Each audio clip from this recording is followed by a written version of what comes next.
Are you desperately in need of a miracle? If Jesus were to walk past, what would you do to get it?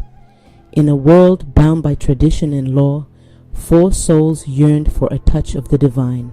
These were as human as you and me, and Jesus changed their lives. Welcome to the Bible Story Teller. Let me show you their stories. The air fills with the scent of fresh bread and burning incense.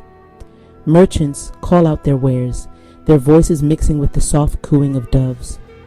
In a small, dimly lit home, a woman suffers silently.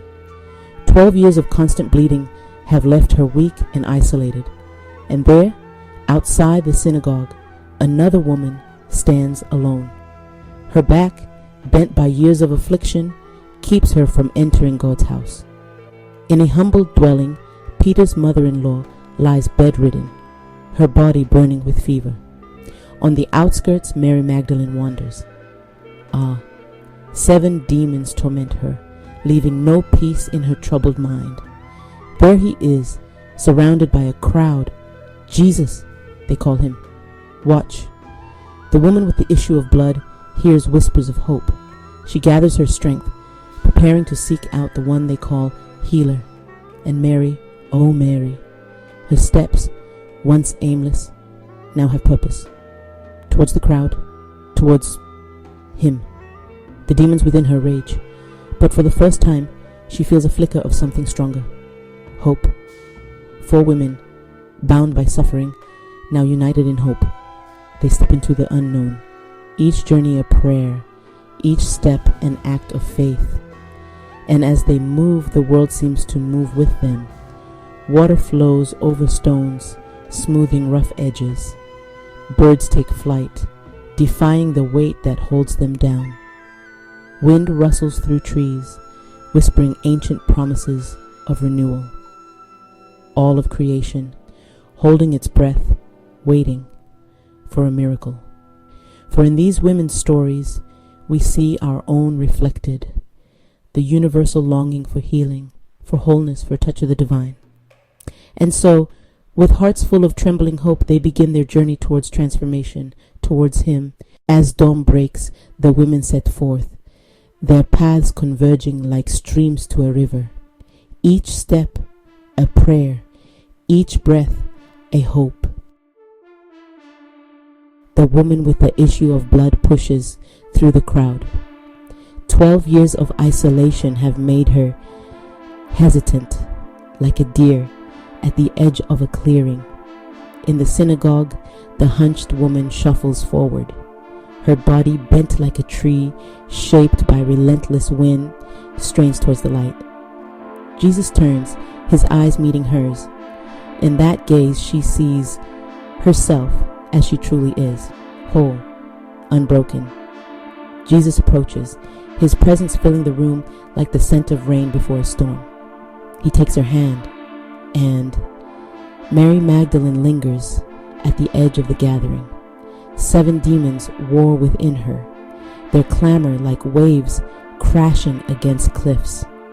And now, watch closely, for in these moments, the very fabric of creation seems to hold its breath. I'm healed. Her words, soft as a butterfly's wing, carry the weight of mountains moved. In the synagogue, Jesus' hands rest on the hunched woman's shoulders. Gently, oh so gently, he begins to straighten her back. Praise be to God. Her voice, unused to joy, cracks with emotion. But oh, the light in her eyes.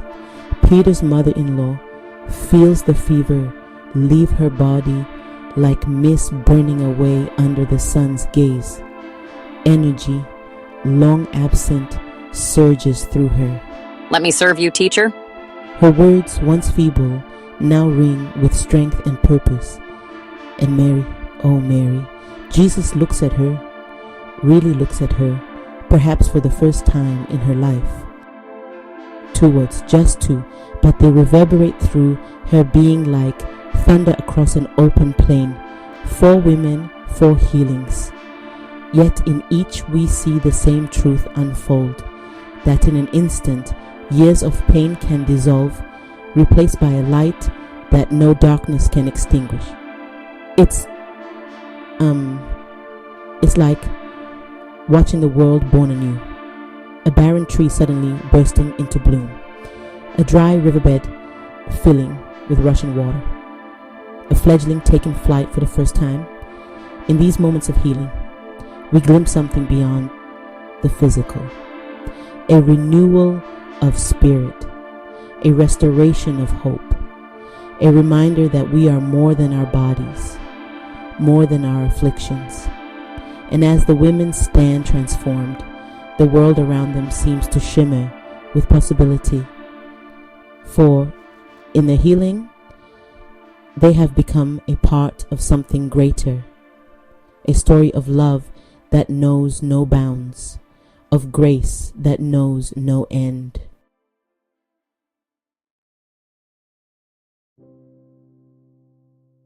The joy of healing, so pure, so complete, now faces the harsh light of day.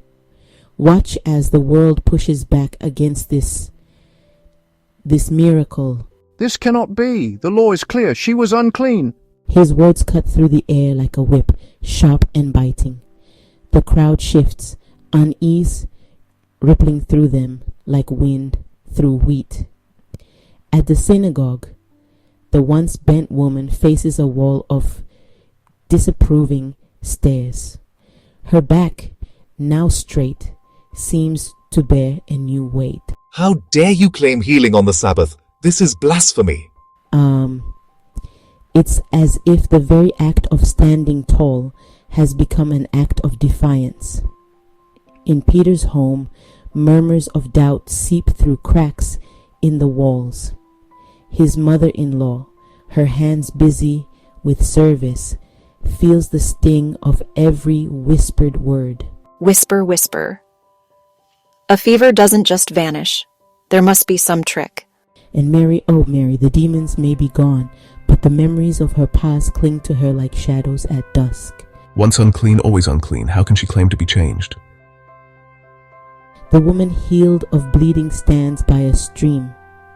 Her fingers trace the spot where she touched Jesus' cloak. The water rushes past, relentless, like the questions flooding her mind. Was I worthy of this miracle? Am I truly healed? In a quiet corner of the synagogue, the woman who can now stand straight feels the weight of stairs. She stretches, her spine unfurling like a fern in spring, each movement a quiet rebellion. They see my straight back, but do they see me? Peter's mother-in-law moves through her home, each familiar task now imbued with new meaning. The clatter of dishes mingles with murmured doubts from the other room. Whisper, whisper. My hands are strong. My body healed. Why do their words still weaken me? And Mary Magdalene, she stands on a hillside, the wind whipping her hair. 7 demons cast out, yet their echoes remain like the aftershocks of an earthquake. I am free, but who am I now? And as the first light of a new day breaks over the horizon, they rise. Changed, challenged, but unbroken. Ready to step into a world forever altered by their encounter with divine compassion. Their journey of healing continues, not just of body, but of spirit and purpose. As dawn breaks, I see them emerge, these women transformed, not just in body but in spirit. It's like watching butterflies take flight after a long metamorphosis.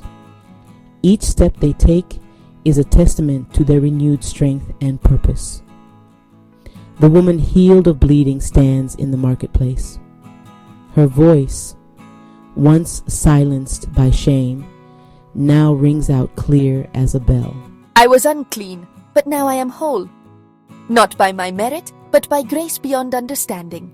Her words fall like seeds on fertile ground. I see faces in the crowd soften, hearts opening like flowers to the sun. In the synagogue, the woman who can now stand tall approaches those with disabilities. Her back, once bent, now becomes a bridge. Let me help you. I too know what it means to be overlooked, to be, defined by what others see as brokenness. Her gentle touch, her words of encouragement, they're like water to parched earth.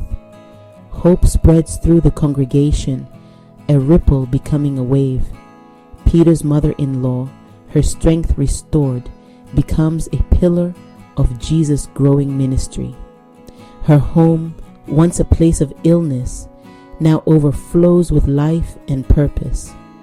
The very walls seem to breathe with renewed energy. Come, eat. There is always room at this table for those who hunger, for food, for companionship, for meaning. And Mary Magdalene, oh, watch her closely. The woman once tormented by 7 demons now walks with a peace that passes understanding. I have been forgiven much, and so I love much. Let me show you a love that casts out all fear. She joins Jesus' followers, her past redefined, her future limitless. In her eyes, I see a reflection of divine love, unconditional and transformative. Now, watch as the scene shifts. The ancient stones of Jerusalem fade, replaced by the glass and steel of a modern city. Yet, the story remains the same. A woman diagnosed with a chronic illness finds strength in community. A man, bent by life's burdens, learns to stand tall in his truth. A family, once broken, comes together in forgiveness. A person struggling with addiction discovers the power of grace.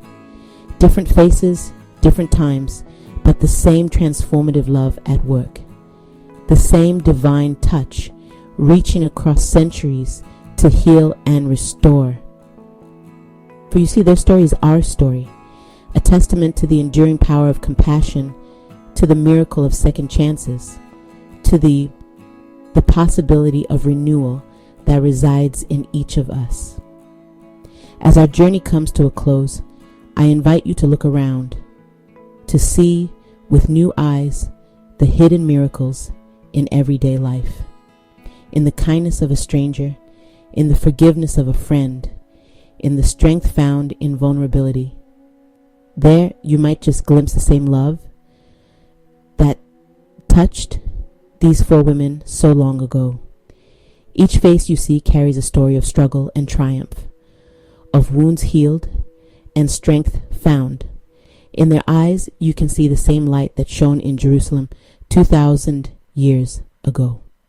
It's a reminder that the power to heal, to change, to grow resides within each of us. For in the end, this is not just a story of 4 ancient healings.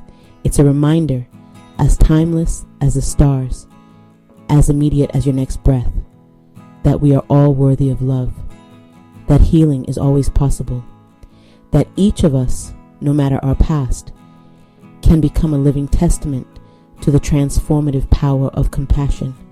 And so, as our tale ends, perhaps yours is just beginning. What miracle, I wonder, is waiting for you? Thank you for watching. Subscribe to the Bible Storyteller for more inspiring stories from the scriptures.